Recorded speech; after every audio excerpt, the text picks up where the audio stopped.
What is up, Honey Badger Nation? Man, this is John Kitchens. Welcome to episode 116 of Expert Mentors Live. Man, I'm really excited for today's episode. Get to hang with you guys today. Just gonna ride solo, and gonna dive into a topic that is really important. I think for all of us to be able to understand this concept, develop this skill set is going to be critical for us as leaders, continuing to move, into 21 and beyond. And it's just something that, we hear the words kind of thrown around out there a little bit, but I really want to unpack it and give you guys the context and understand really what it means. And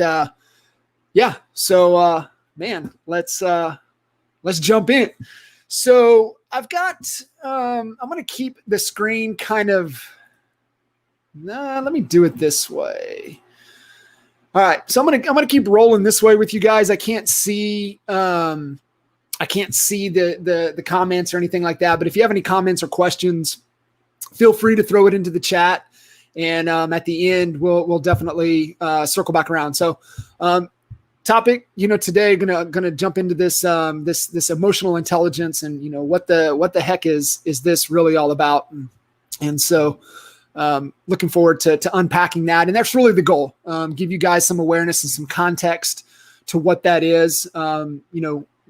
Before we can make any kind of changes, we have to have an awareness, right? We have to have an awareness that our thinking is off, and that we're behaving a certain way, right? We know the model formula for unpacking or unlocking anything in our life. And so if we're not getting the results, it's because we're behaving a certain way. We're taking the wrong action. And if we're behaving a certain way, it's really where we're feeling off about what it is that we're trying to do. And if we're feeling off, it's because we're thinking about things wrong. Our beliefs are off, right? Our thoughts and our beliefs drive our feelings drive our behaviors drive our results. So you've got to understand the combination. And so, really from a thinking and a feeling perspective, having emotional intelligence can create that awareness and have that skill set to be a better whatever that you want to be. And so I'm really, really excited about this topic and really looking forward to jumping in with you guys. And if all else fails, hopefully, you walk away from today's training with this little bit of strut in mind. So on the agenda, we're going to really unpack and talk about emotional intelligence. We're also going to touch on why most people fail in business. We're going to talk about the top 5 skills that we all must develop and continue to harness and hone in on and continue to work. Talk about the number 1 rule in leadership, and then get into the concept of outcome over ego. So after this presentation, like I said, throw your questions, comments into the comment feed here, and we'll address anything. And then if you guys want to dive a little bit deeper or follow-up call, I'll tell you guys how to do that at the end of today's session as well. So emotional intelligence, and, really kind of the forefront, Dr. Daniel Goleman, if your emotional abilities aren't in hand, if you don't have self-awareness, if you are not able to manage your distressing emotions, if you can't have empathy and have effective relationships, then no matter how smart you are not going to get very far. And that's really what it is that I want to talk with you guys today about. And, a great question, to kind of consider is, what distinguishes great leaders from merely good ones, right? And I know all of you guys listening in, you don't want to just be average, right? You don't want to be that AFA. You want to be the greatest whatever that you want to be, right?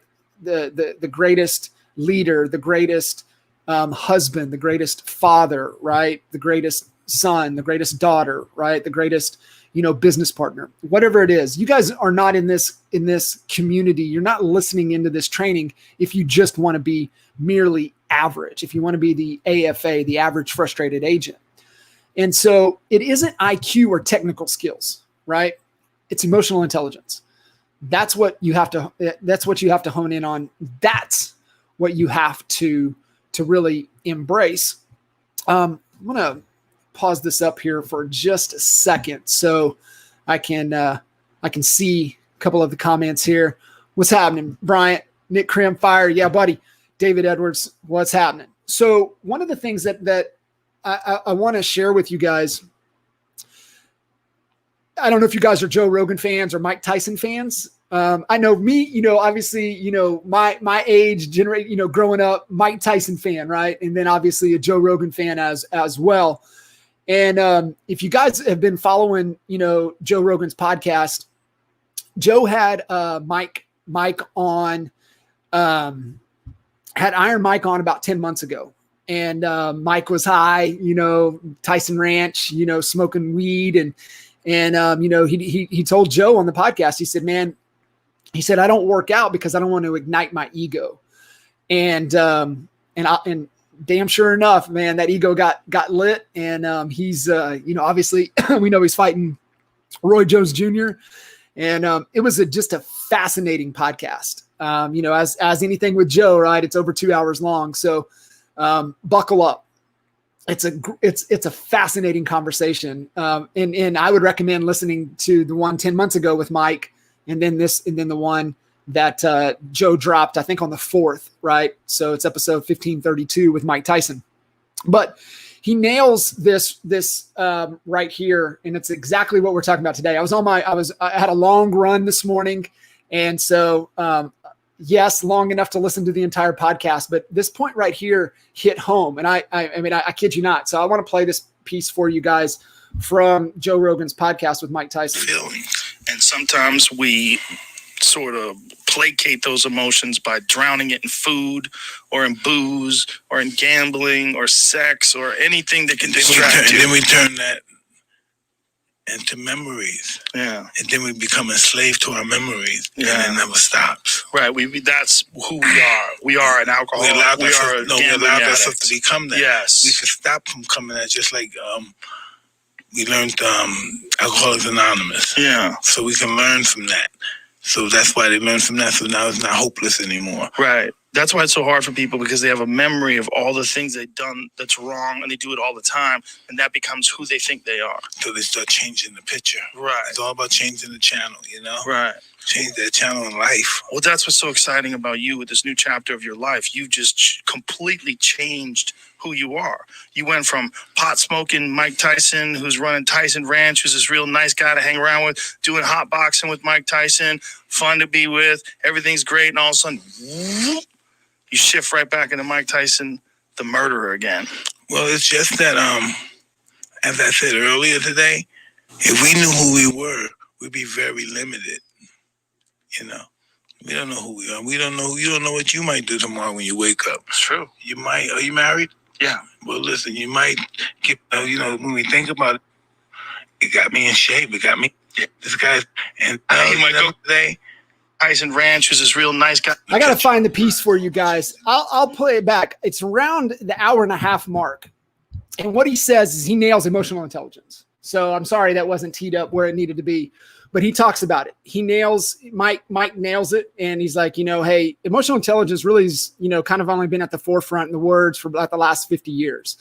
And, Joe, like, holy shit, right? Like totally agreed and everything with it. So go in and listen to that. I thought I had it teed up, gotta love technology. I think I listened back and forth to it for about 4 or 5 times this morning, because it nails everything that we're going to talk about today. So I can't recommend it enough. Go listen to it. I know I throw a lot of stuff at you guys to go check out, but if you're fans of Mike Tyson, if you're fans of Joe Rogan, it's an awesome podcast to listen to. And he talks, they hit on this specific subject that we're diving into today.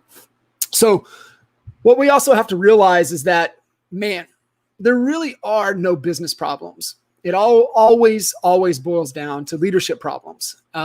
Everything can always be traced back to a leadership problem. And before that we can lead others, we have to be able to lead ourselves, right? If you can't lead and coach yourself, there's no way you can lead and coach others, period. Okay? You have to understand that. Right things, right order, combination to unlock anything. Okay? And, the scary question to constantly be asking ourselves is, would you follow you, right? Would I follow me in business? Would I follow me as a parent? Would I follow me as a husband? Would I follow me with my fitness? Would I follow me with my finance, right? Would I follow me with my definition of fun, right? Whatever it is, any of the equities of your life, would you follow you? And if the answer is no, then, what are you going to do to change that? Pro tip. All right, guys, I know whatever you want to say about Bake. Hey, we're Sooner fans. I got so much love for the CLE, and we've got so many amazing people up there. My pro tip has got to be with Bake, especially since, football is kicking off this Sunday. But I threw the little pro tips in here to get your attention. Make sure you're following along, paying attention. So these pro tips are going to pop up, but it's more meant, to get your attention. Make sure you're staying tuned in. If my man Nick Krim, maybe you can throw it in the comments. He likes to say, when a pro tip comes up, he likes to say more hot sauce, whatever it is for you. But what usually follows the pro tip is something that you really want to pay attention to. So this first pro tip is coach yourself, right? Self-leadership. Here's where people fail. People fail in leadership because they have not spent the time coaching and leading themselves first. It's the oxygen mask, right? Oxygen mask drop. Whose oxygen mask goes on first? Why? If you don't take care of yourself, you are no good to anybody else. All right. So coach yourself, self-leadership. People fail in leadership because they have not spent the time coaching and leading themselves first. And here's what we're here to talk about today, right? The main skills to develop are emotional intelligence. We've all heard it, right? But what the hell does that mean? And so that's what I really wanted to take the time with you guys and really unpack today. So within emotional intelligence, there's these 5 key skills, these 5 key pillars, okay? And all 5 of these really make up the strength of our emotional intelligence. And we're going to go through and we're going to unpack each and every one of them and give you some little nuggets and some good takeaways to really kind of get your mind, really focused in on how you can improve in each of these areas. So the first one is self-awareness, then self-regulation. So self-awareness, just the awareness, strengths, weaknesses, opportunities, threats of yourself. What are you good at? What do you suck at? Self-regulation, being able to control your emotions. Motivation, right? What drives you? Nobody can motivate you. People can inspire you, but nobody can motivate you. Motivation comes from within. Social skills, right? Know when to ask questions, know how to, build relationships, know when to shut up. 2 ears, one mouth for a reason. And then the most foundational one of all of this is empathy. And I'll definitely throw a tearjerker at you guys today to get your attention on the power of empathy. So let's jump into self-awareness. So self-awareness is the ability really to just recognize and understand your moods, your emotions, and drives, as well as their effect on others. Okay. And there are 3 ways that we can grow in self-awareness. All right. Number 1 is that we have to become more self-reflective. We have to create the time and the space to be able to pause and reflect. That's why we always talk about the end of the day debrief, right? The autopsy at the end of the day. Even the autopsy after coming out of an appointment, right? You come off a listing appointment. We always coach, do the autopsy, right? Go through, right? How did I show up? Did I build rapport? Was I on point, right? Was my presentation on point? Did I, connect with everybody in the room? Did I connect with the decision maker, right? Did I ask for the business, right? So, pause and reflect. Did I accomplish what I said I was going to do today?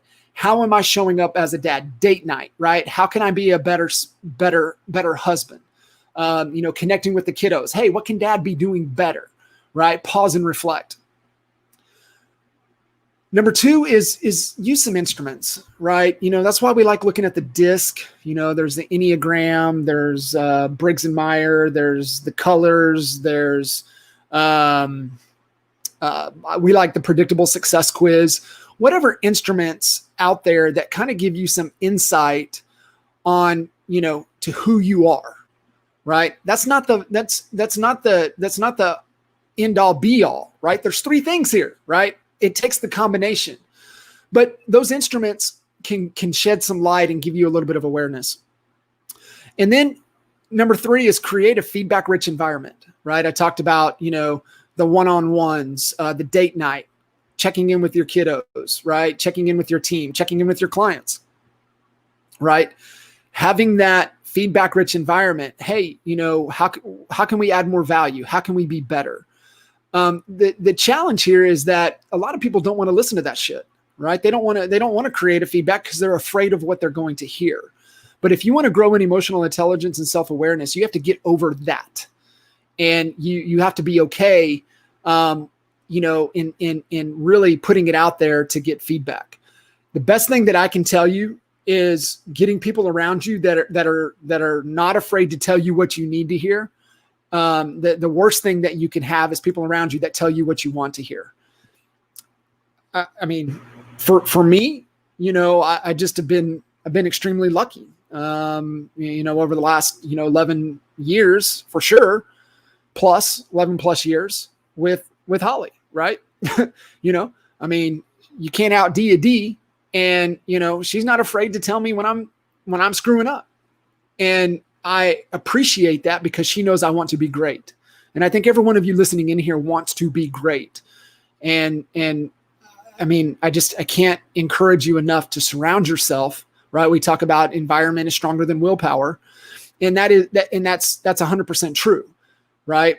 And, that environment, is really pushes your thinking, right? So I gave you the results, the behavior, the feelings, the beliefs, the thoughts. Well, what sparks all of that at the very beginning is your environment, the circumstance that you're in, right? That dictates your results. If you're not getting the results, you can backtrack it all the way, probably because you're in the wrong environment. You're not surrounded with the right people. So these are the 3 things that, to grow in self-awareness, to really, take that to the next level. The next kind of pillar skill set within emotional intelligence is self-regulation. So self-regulation is really just the ability to control or redirect disruptive impulses and moods, right? We've all been reactive. The propensity to suspend judgment, right? And to think before acting. Breathe, right? Respond, don't react. Can you control that? Right? That's the self-regulation. And so, for example, like with our team, right? If somebody within the team drops the ball, right, with the client, resist that urge to just lash out. It doesn't do any good, for one, but we've all been there, right? We've wanted to react. And, shit, I did it with one of my best friends. He was in, he's a new construction builder. And this was in December. And like every penny counted. We were already negative, but I needed every deal to close to just make payroll. And he was my best friend. And he called me up, and I had dropped the ball with him and just done a shit job with his new construction. And he called me up and he goes, I don't think you've earned your commission because I'm not going to pay you. And I went off. I reacted instead of trying to listen to where he was coming from. So my self-regulation was off tilt, right? And so we've all been there, right? We've all had those situations. So we really want to just, why were we in that position? What was the failure, right? And what are all of the solutions? That's how we develop and improve with our self-regulation. The third skill set is motivation. Like I said, people can't motivate you, right? I'm going to give you a couple things of motivation that are kind of tricks, but they don't last. And so people can inspire you. You need to surround yourself. And I had a quote I posted on social media last week, maybe. And it was a quote from Nipsey that said, when you look around your circle, and if your circle doesn't inspire you, then you don't have a circle, you have a cage. And that's the same here when you're thinking about inspiration and motivation. And your circle needs to inspire you. Your community, the people that you spend time with, people you mastermind with, your mentors, they need to inspire you. But this motivation comes from within, and I'm going to give you guys really, what are some things to think about to really drive your motivation. And motivation is just a passion to work for reasons that go beyond money or status, right? And, there's in Daniel Pink's, all of his studies in his book, it's slipping my mind. But anyways, he breaks down in there that once people's financial needs are met, that's usually where they stop. Because we've all had that, right? We've all had the agents on our team, the buyer's agents or whatever, right? That just can't seem or won't go beyond a certain threshold. So when we had heard Daniel Pink's study on this, we went back and looked at our top agents, and we went back over like the last 3 or 4 or 5 years at that time. And sure as shit, every one of them was within $4,000 or $5,000 plus minus of the same dollar amount that they took home each year. And we were like, damn, that's when he took his foot off the gas, when that financial need was met. And so you as a leader, one, you have that motivation, but you need to really help your people, your team, find that passion to go beyond keeping their financial needs met, right? That's what you have to develop, but you have to be able to develop that in others, leaders creating leaders. And so this is really, really a powerful get for you guys. So here's the 5 motivators. 1 and 2, we'll talk about it after. But here's number 1. Fear, guilt, shame, anger, or rage, right? We've all had those people in our lives that have tried to fear us, guilt us into doing something, shame us into doing something, are angry at us, or in a total rage to try to get us to do something. But the problem is that this just breaks trust. Like, think about that. People that have done that to you, do you really truly trust them? Right? No, you don't. It breaks trust. Number 2 is extrinsic rewards. We've all been guilty of this. We're probably doing it right now with our team, with our people, right? Extrinsic rewards. I'm going to give you additional money if you hit this goal, right? If you get to this point, you're going to have this, this fame, right? You're going to be on this pedestal. You're going to have more control over the decisions. You're going to get this approval. You're going to get safety. You're going to have security. I want you to remember those last 3: approval, safety, and security, because it's going to come up later in this conversation, this training for you guys today, and what that is. Okay, so remember that: approval, safety, and security. But those are extrinsic rewards. So think about this. We've all done competitions for our sales teams, right? If we hit this, then I'm going to give you this. But the problem is that if they hit it, you can't do the same damn reward again. You just can't. And so the problem is that you always have to increase it. You can't keep it the same. It always has to grow. You always have to give more for them to continue to put out the same output, right? That's why it's not sustainable. And that's why you've got to keep cycling through salespeople, as that is just not going to be enough for them anymore. So fear, 1 and 2 are not good motivators. All right. I'll just tell you that they're not good motivators. There's better motivating choices for you guys to choose. And the first one that's a better choice is intrinsic rewards, right? Living from a sense of purpose or calling. Having an alignment of purpose. We discover our zone of genius, where we thrive, where it doesn't feel like work, right? Where we go home still energized. And this is why when we're working with clients that we're always trying to pull out, what is that purpose, right? What is the calling? And, are we in alignment to that? You guys have heard, we talk about it, one big fire. Well, the one big fire started in 2013, 2014, right? 6-7 years ago. And it was our vision and what it is that we wanted to create. And we were always thinking about how can we have so many amazing people around us that have their own little fire, but how can we work together to bring those little fires together to make one big fire? That's how one big fire came to be. And so what is it that excites you to bring your fire together with another fire to create one big fire, right? We have to be in alignment of what we're wanting to contribute and add value and accomplish. That's intrinsic.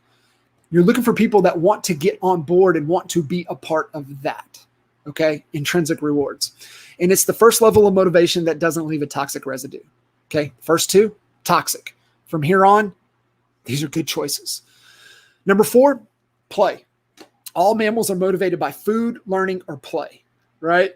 So when I'm doing whatever I'm doing, it's like a child at play. I freaking love it, right? We've all done that, right? We've done things where this doesn't feel like work. This is exciting. And so that's what we're looking for, right? Are we having fun? EXP core value is fun. Our core value forever was, work hard, play hard, right? We'd love to have fun. We would work our ass off, but we would also play just as hard because we love to have fun. And we knew that was a motivating factor, for us and for our teams. And then number 5 is love. Really just love the thing, right? Whatever it is, man. I love landscaping. I love playing golf. I love working out. I love real estate. I love the thing itself. I love whatever it is. And those final 3 motivators are really, really powerful. And once you're able to tap into those, man, you talk about, pushing through any barrier that you may perceive or think you have. And the truth is, guys, and this is ones that I hope you get. I hope you get this. Teams of the future are going to be motivated by intrinsic rewards, play, and love, right? Those 3. Alignment of purpose, commitment to play in your zone of genius, get in your lane. What are you really good at? Having fun and loving the thing in the self, and really just loving each other, loving your team. Man, I love our team, right? Every time I talk to Al, right? Love you, bro. Love you.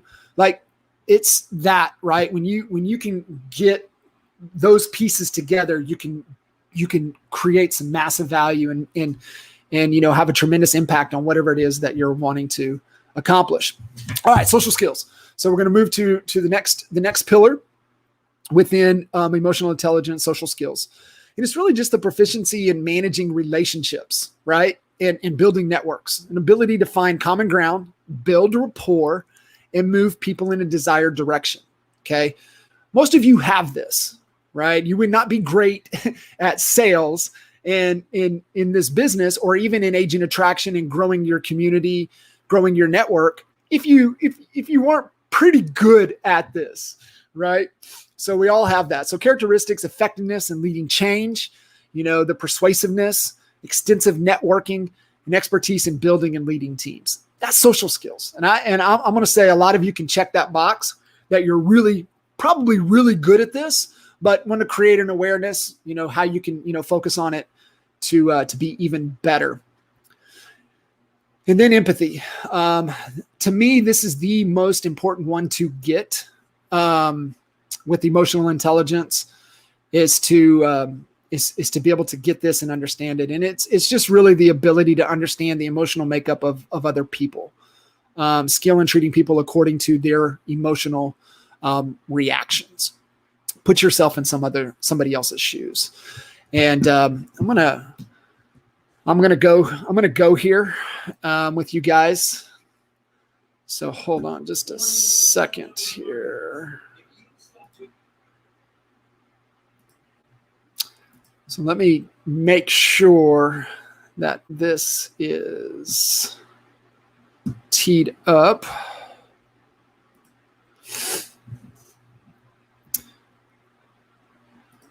Share.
man, if that doesn't resonate or hit home, then I don't know what will, right? And that's really one of the most powerful, 4.5 minutes that you can watch, that you can share, that I mean, if you don't get that, then you don't understand empathy. And it really is powerful, and it really puts everything into perspective. And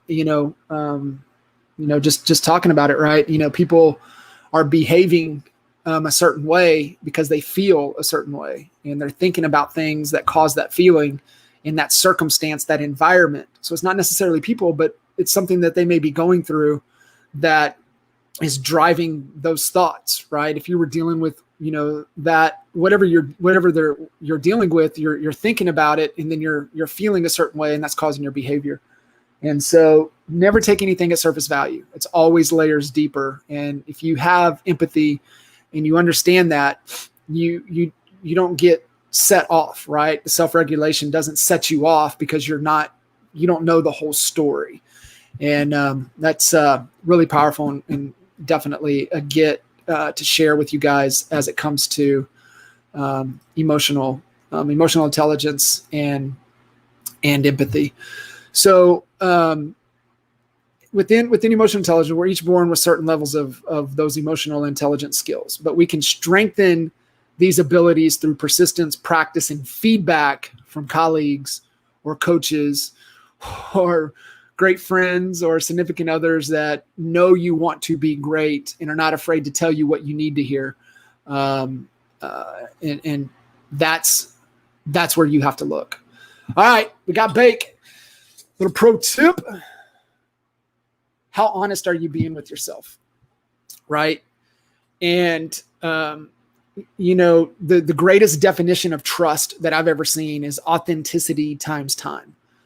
Being vulnerable, being genuine, being authentic times time is what builds trust. Builds trust with our teams, our families, our friends, our communities. And so, this is the most transparent time that we've all lived in, and it's only going to get even more transparent. And so how genuine and authentic and real are you being?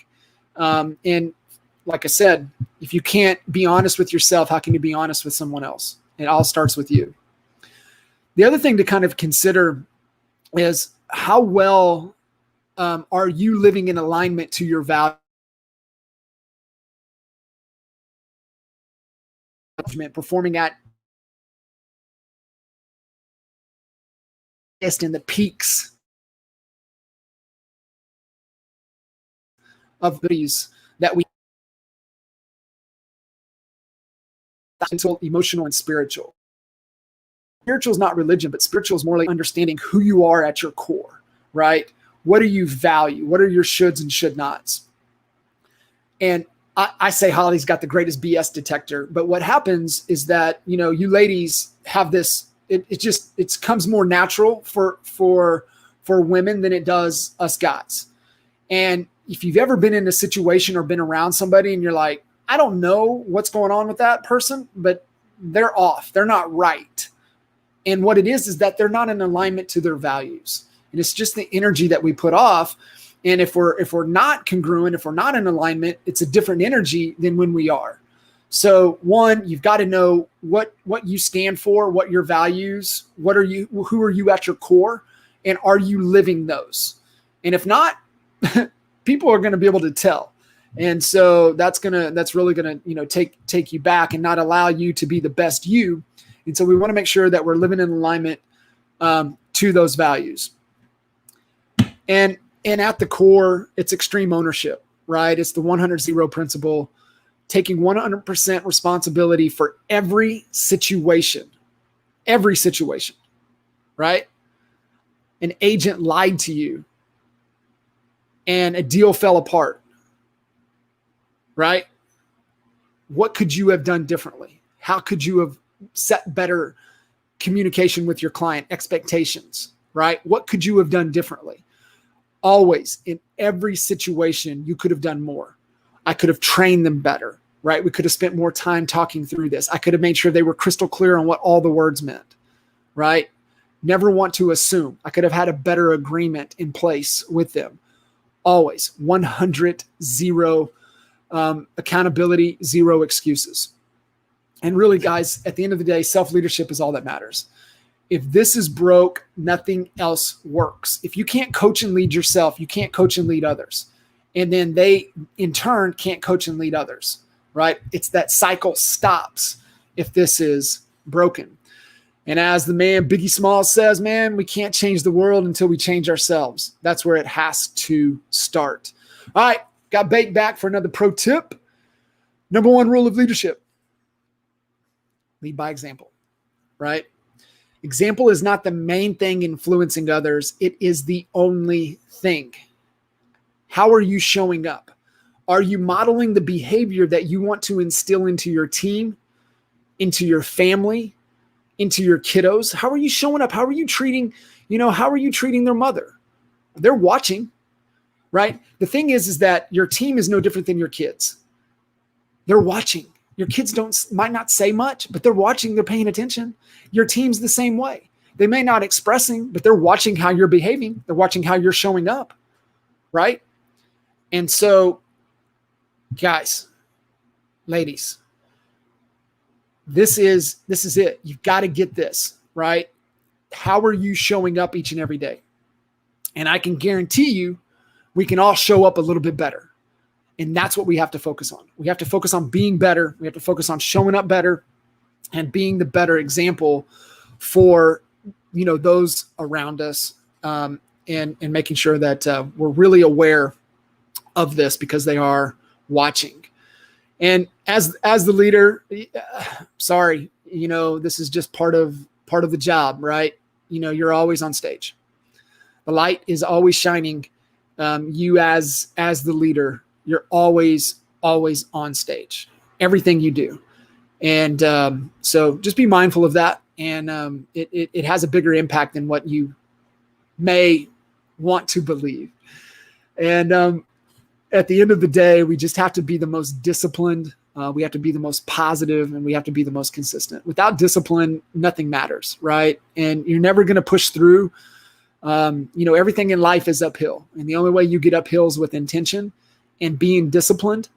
And if you don't have that, then, you're going to get stuck. You're going to go backwards. You're not going to be able to keep pushing forward. And so you've got to focus in on, these three things. All right, y'all good? Or you want a little bit more? I found it. Misplay of what Joe shared with Iron Mike. So I found it. So I'm going to play it for you guys. It's only like 60 seconds, 90 seconds.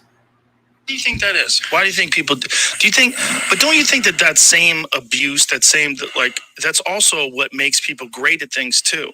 Because almost the same mindset that allows someone to abuse drugs or abuse gambling and become obsessed with pornography also is same mindset, if channeled the right way, that allows someone to become obsessed with boxing. What prevents them from doing the right thing from the wrong thing with the same feeling? What prevents that? What? Emotional intelligence. Yes. The majority of the world don't even possess the world. The world is not even 50 years old. Right. So this is going to be a struggle for the next 100 years. That's going to, until we get that. Yes. That's going to have to be our main objective, to develop that.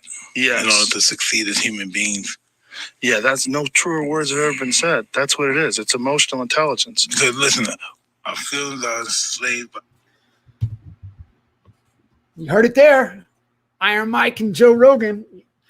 If Joe says it, Mike says it, it's got to be. Nah, it really is. And that just hit home on the run this morning. And I wanted to, it's just bizarre, right? I hear that. The reticular activator was firing, knowing that we're going to talk about emotional intelligence today. So I honed in on that message, and I'm glad I was able to find it and not miss it from earlier in this episode.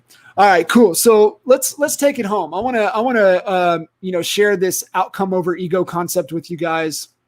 And give you some more tools for your toolbox. I think emotional intelligence and understanding those 5 pillars are just additional tools that go into your toolbox. One that's going to help yourself, coach and lead yourself better, but also coach and lead those around.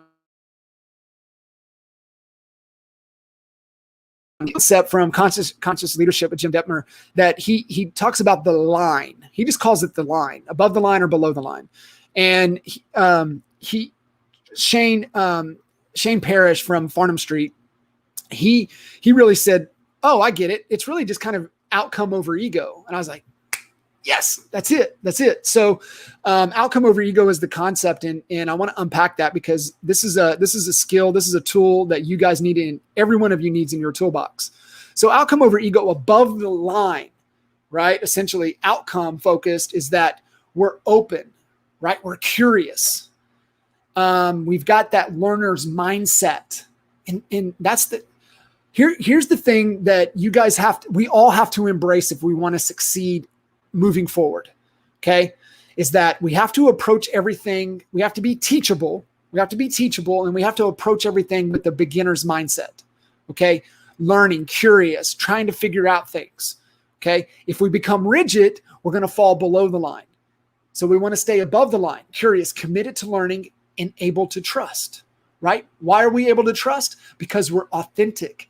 We're being vulnerable. We're being transparent, and we're staying consistent to that behavior.